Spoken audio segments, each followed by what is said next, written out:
Parents, have you ever heard anything creepy or unexplainable through your baby monitor? I was at a friend's house one night, and she was putting her little boy to bed.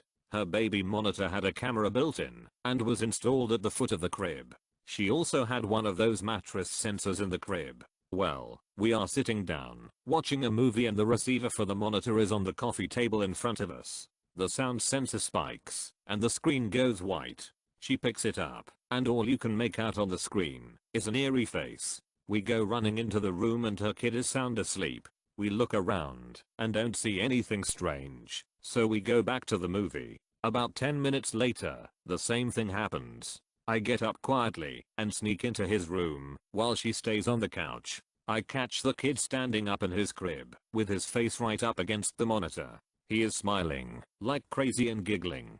He looks over at me and quickly lays down and acts like he is asleep. I let her know what's up, and she laughs it off. A few nights later she tells me the same thing happened to the monitor, but her boy was sitting on the couch next to her at the time. I don't have kids yet, but apparently when I was little my parents used to hear an indistinguishable mumbling coming from my room on a weekly basis that was blatantly a man's voice. These were the same nights as when my toys would turn on and start playing music in the middle of the night. I have no idea if this is true or not, but for as long as I knew her, my grandmother, she used to say that my grandfather, he passed away when I was just over a year old, was always watching over me. My parents told me of the ghost of the little white house when I was about 13 or 14. The whole conversation started with some talk of ghosts. I'm not exactly sure how, but it led to my mom telling me of the ghost nanny that I used to have as a baby. She told me that, although I never cried much, the nights I would start crying they would awake to the crying over the baby monitor. This would be quickly followed by the sound of the rocking chair in my bedroom rocking, and I would stop crying. She told me that they would often come into my room and find bottles. That neither of them had given me the creepiest story she told me was the story of my almost death. One of my grandmothers was supposed to be watching me because both my parents were at work, but she was doing something or left. Not a great grandmother, but I had apparently become wrapped up in my blanket and was beginning to suffocate. Well, about the same time my other grandmother, fantastic grandma, got this strange feeling that she needed to check on me, and apparently the feeling was so strong that she left work and came to the house to find me just in time that I didn't die. My mother surely believed in it, and it was a pretty convincing story. When she told it at the end of the story, she told me that right before we moved into our new home, she thanked the ghost for all that it had done for the family and for keeping me safe. TL Doctor, ghost nanny made me happy and saved my life.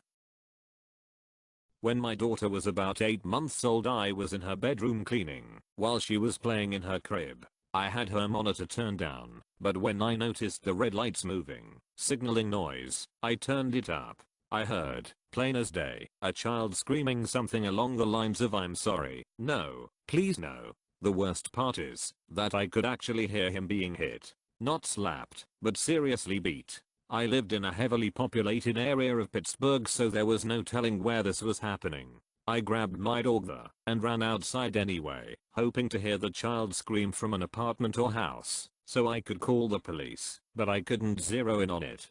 Such a horrible feeling, not being able to stop this poor child from being beat. I never looked at any of my neighbors the same. Heard a strange hissing noise at 3:30 AM through the monitor, and our movement pad went off. Walked into the room, and he was fast asleep. He proceeded to wake up the next morning and tell me that for the last few sleeps he has been picked up and flown to a place in Ireland where his 6 brothers and sisters live. He's managed to name them, and they remain the same each time I ask him about it. Safe to say me and his mother are slightly scared. This isn't something I heard from my kid's room, but it was something creepy heard over a baby monitor. I did at home care for a little while, and there was this one client I had a couple of years ago. The lady I assisted had dementia, and she was just at the point where the good days were fading. We had a baby monitor in her room, so we could hear when she was waking up. I'll go ahead and mention that we also had bells pinned to her sheets, so that when she was trying to get up on her own fall risk we would hear the bells jingle. It was common to hear her down in her room talking to that man. asking who are you and what is it, to an empty room. One evening her and I were in the living room together by ourselves, and I heard the bells start jingling on their own over the baby monitor. There was no ceiling fan, the /heat wasn't running, no windows were open. I always had bad feelings in her house, with things like cabinets opening, and one really creepy time where it sounding like footsteps coming down the hallway which really scared me. I'm honestly glad I will never have to go into that house again. Not me, but my grandmother tells this story pretty often, whenever any sort of ghost conversation comes up. My parents moved into this old house in Court when my middle brother was a baby and my oldest brother was about 10. I was not born yet. The house was pretty haunted, to the point that to this day my oldest brother won't talk about it. After several weeks of finding him sleeping in the hallway outside my parents' door, they decided maybe he needed a little vacation. At this point my parents were in denial about their undead housemates, so they didn't mention my oldest brother's behavior to my grandmother, who agreed to watch my middle brother while my parents took him to Disney World. The first night my grandmother stayed at the house, she heard a woman talking about my brother through the monitor. Then she heard some faint singing. Wanting it to be something logical, my grandmother assumed she left the TV on in the bedroom. My brother's crib was in my parents' room. She went up there. No TV, no radio, just my infant brother laughing at absolutely nothing. My grandmother basically spent the rest of the week terrified and wouldn't go back to our house after my parents returned. She had some other strange things happen, but notes the baby monitor talk as one of the scariest experiences she's ever had. My parents toughed out that house for about a year, until one day all the china came flying out of the china cabinet. My mom says she's never packed and gotten out of a house that fast.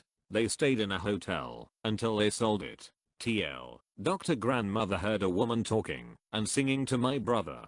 Family stayed in haunted house for far too long. My uncle has a handful of stories, but I'll tell one of the better ones. One night over the baby monitor, they heard whispering and what sounded like my cousin's voice.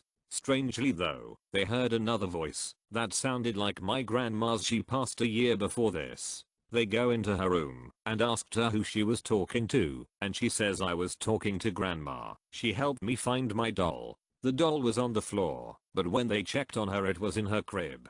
I could go on for a while with other stories if anyone is interested. When my son was old enough to not need the monitor anymore, I was cleaning out his room and posting things to sell.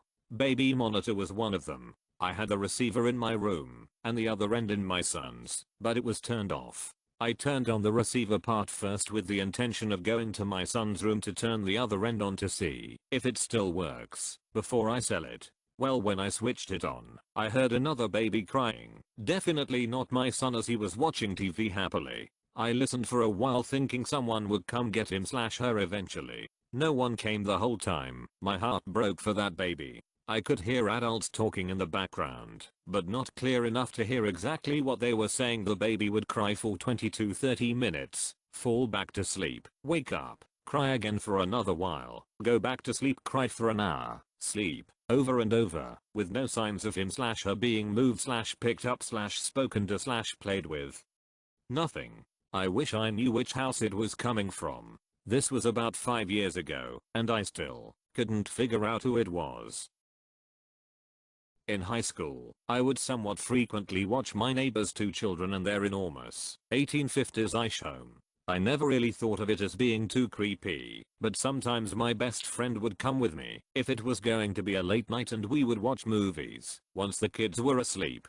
At one point, the owners of the house had rented a spare room to a family friend, but at this point, that was no longer the case. When I came back in the living room from being in the kitchen, my friend said the tenant just got home. Confirmed late with the parents that no one should have been there. It was creepy how nonchalantly she described him being there. My husband went upstairs to put my son to sleep. He came back down, and we started watching a movie. The window was open, and we could faintly hear our neighbor's dog barking 2 houses down. I look over at the video monitor in night vision mode, and see my son standing up, and a woman walk in and pick him up. He gladly went with her. I was just in disbelief. Told husband to go check. He went up there and kiddo was lying there like trying to sleep here. What's your deal? He came back down and we just kind of sat there dumbfounded until we heard the neighbor's dog barking again, but on the baby monitor in our son's room. Took us about an hour to finally realize they had the same monitor as us and we were watching their kid's room.